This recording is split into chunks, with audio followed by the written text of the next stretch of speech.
This week's Parashiyot, Nitzavim and Vayelech, have an interesting relationship between them. Nitzavim means to stand, and Vayelech means to go. And we wonder what the relationship is between these two actions, and as they come together in the names of the Parashiyot. In fact, the very name of the Parsha, the first one, Nitzavim, is strange, because the pasuk is the middle of a story. The prakim turn out that the Parsha begins in pasuk Tet of Perek Tet. The Perek itself begins in the end of Parshas Kitavo, when it says, Vayikra Moshe el Kol Yisrael Vayomer Alehem, Atem Ri'item, etc. Atem Nitzavim is clearly a continuation of that speech. There's no new introduction here. And in fact, stylistically, it's the same. The first part of the speech in Perek Tet is Atem Ri'item, and now it's Atem Nitzavim. It makes sense that the Christians saw it as one Perek. Why does the Parsha begin here? I believe the answer to that question is to highlight the very word we began with, Nitzavim. The Parsha begins here so that the Parsha should be highlighted by that concept. Why is that concept important?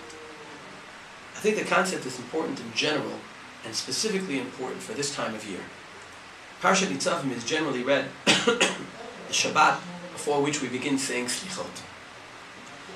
The concept of Nitzavim, of Hityatzvut, is a central one within our Slichot. As we know, the core of our Slichot is when we turn to God with the Yud Gimel Midot HaRachamim.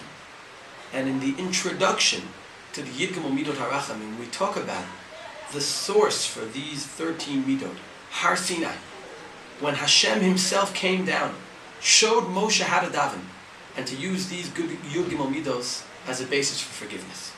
And the pasuk we read when we introduce the Yud Gimel Midos is Ta'avar al Pesha v'timcha Hashem Kimo vayityasev imo sham.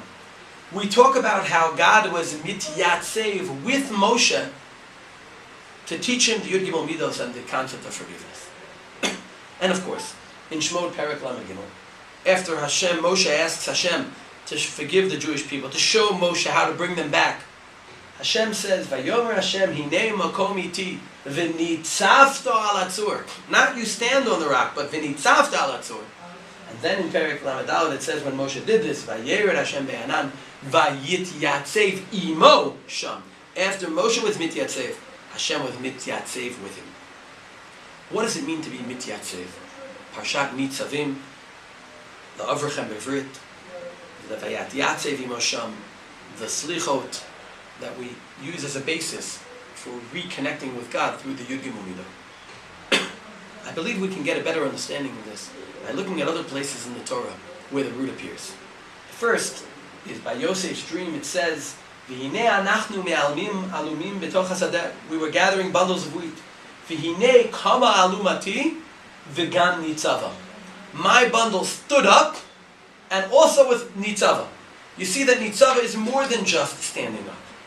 Rashi says there, "V'gam nitzava lamod al emda bezikifa," to stand on a position proudly and strongly. We see this in a different context. By Datan va'Aviram, it says in Bamidbar Perek Tet Zayin, the story of Korach, it says, Datan va'Aviram yatzu nitzavim petach olahem. Rashi says, yatzu nitzavim bekoma zekufa, standing proudly for what they stood for. I think the point is this. All of us in our lives stand in different places. We have a stance here and we have a stance there. The question is the degree to which we stand somewhere firmly, proudly, and absolutely. Mahavdil, a person who gets into the batter's box to bat against a pitcher, doesn't just stand there, he stands in. He gets his stance ready, and if his stance is interrupted, he'll step out, because he knows in order to swing properly, he has to be standing firmly.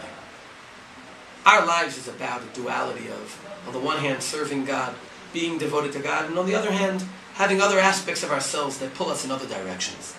The tshuva process begins with us finding clarity and standing firmly in a clear place, hopefully in our relationship with God. If we want God to reinstate, restart, show us rachamim, have the real relationship in a new way we want to have with Him, we need to stand firmly as the base of that relationship. God will stand with us, but only once we've stood firmly in the place we absolutely want to be. When atem nitzavim, then vayityasev imo sham. Then we can turn to God as the tshuva described in the next second parak of Parashat Nitzavim. Moving forward in any direction, Vayelech, begins with Atem Nitzavim. Let's begin that way. This Matzoi Shabbat, stand in firmly, be able to say Slichot properly, and move in the right direction. Shabbat Shalom and Shana Tova.